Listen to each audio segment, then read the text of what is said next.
बिस्मिल्लाहिर्रहमानिर्रहीम नहमदहु व नसल्ली अला रसूलिहिल करीम अम्मा बअद फ़अऊज़ु बिल्लाहि मिनश शैतानिर रजीम। कल रईस सिद्दीकी साहब ने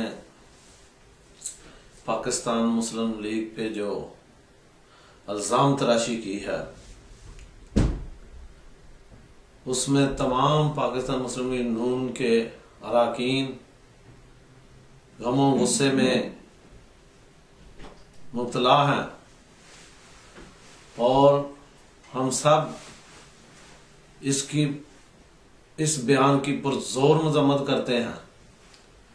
रईस सिद्दीकी साहब एक बुजुर्ग हैं और हम इनका एहतराम करते हैं, लेकिन इसका ये मतलब नहीं कि वो शर्मंगेज़ी पैदा करें जापान के पुरअमन माहौल में। वो अपने कद को देखें और शरीफ बरादरान के जमहूरियत की खिदमात और मियां नवाज शरीफ जो 2 दफा इस मुल्क के प्रेसिडेंट प्राइम मिनिस्टर रह चुके हैं उनकी खिदमात को मद्देनजर रखते हुए बात करें। मियां साहब ने हमेशा जमहूरियत की बात की है, मियां साहब ने हमेशा आमरीत के खिलाफ बात की है, मियां साहब ने हमेशा लोगों के हकूक की बात की है। यह सब किया धरा जो कराची में और लाहौर में हुआ है वो उन लोगों का है जिनने 12 मई को यह सारा मामला किया और इसके पीछे महल्लाती साजिशें हैं। इसके पीछे वो कुव्वते हैं जो इंतखाबात में शिकस्त खुर्दा कुव्वते हैं, जो इंतखाबात में जिनको शिकस्त फाश हुई या अपनी शिकस्तों से बुखला चुके हैं, बुखलाहट का शिकार हैं। इसमें किसी किस्म का पाकिस्तान मुस्लिम लीग नून के किसी फर्द का कोई किरदार नहीं। क्या जब 12 मई को पाकिस्तान के चीफ जस्टिस जनाब चौधरी इफ्तिखार साहब के बालों पर घसीटा गया उनको पकड़ के और वकला पे लाठियां चलाई गई, क्या उस वक्त मियां नवाज शरीफ की हुकूमत थी? क्या जब डॉक्टर कदीर खान को जेल में डाला गया उस वक्त मियां नवाज शरीफ की हुकूमत थी? क्या जब इस्लामाबाद में मासूम बच्चियों को, हाफिज़े कुरान बच्चियों को कत्लो गारत सरेआम कर दी गई, क्या उस वक्त मियां नवाज शरीफ की हुकूमत थी? उस वक्त कौन से जमहूरी इदारे थे जिनकी बात ये सिद्दीकी साहब कर रहे हैं? वो उस वक्त इनके लब कुशाई क्यों नहीं की जब ये हालात थे? आज जो भी हो रहा है ये सब उसी प्लानिंग के तहत और एक जो है वो कुंद ज़ेन और एक फरसूदा ज़ेन की गमाजी करता है। अपने कद को देखें, अपनी हैसियत को देखें। एक रिटायर्ड आदमी को यह हैसियत नहीं कि वो किसी गैर सियासी आदमी होते हुए किसी सियासी जमात के कायदों के ऊपर इल्जाम तराशी करे।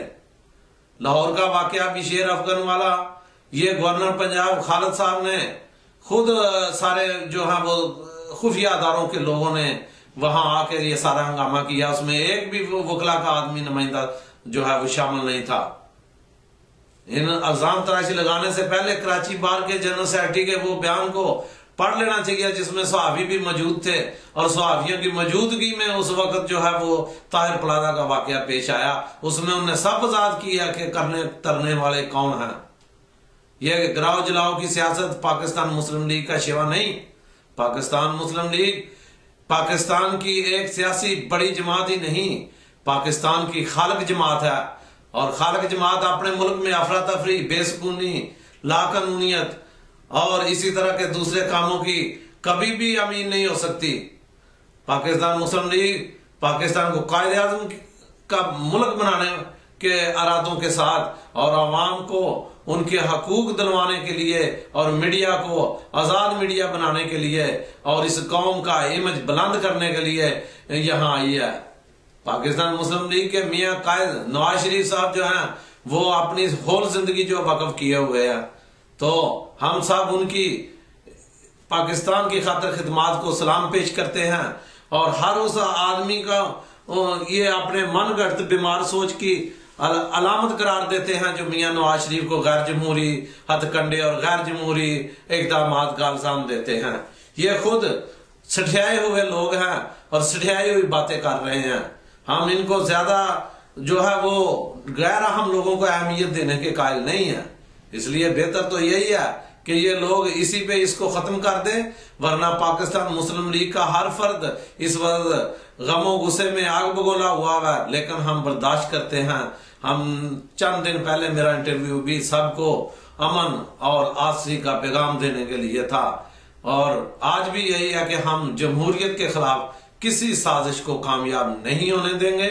हम जमहूरियत के खिलाफ किसी महल्लाती प्रोग्रामों को पाया तकमील तक नहीं पहुंचने देंगे, और ये सब लोग जो बेबुनियाद और बगैर किसी सबूत के इल्जाम तराशियां कर रहे हैं, ये अपनी मौत खुद मर जाएंगे।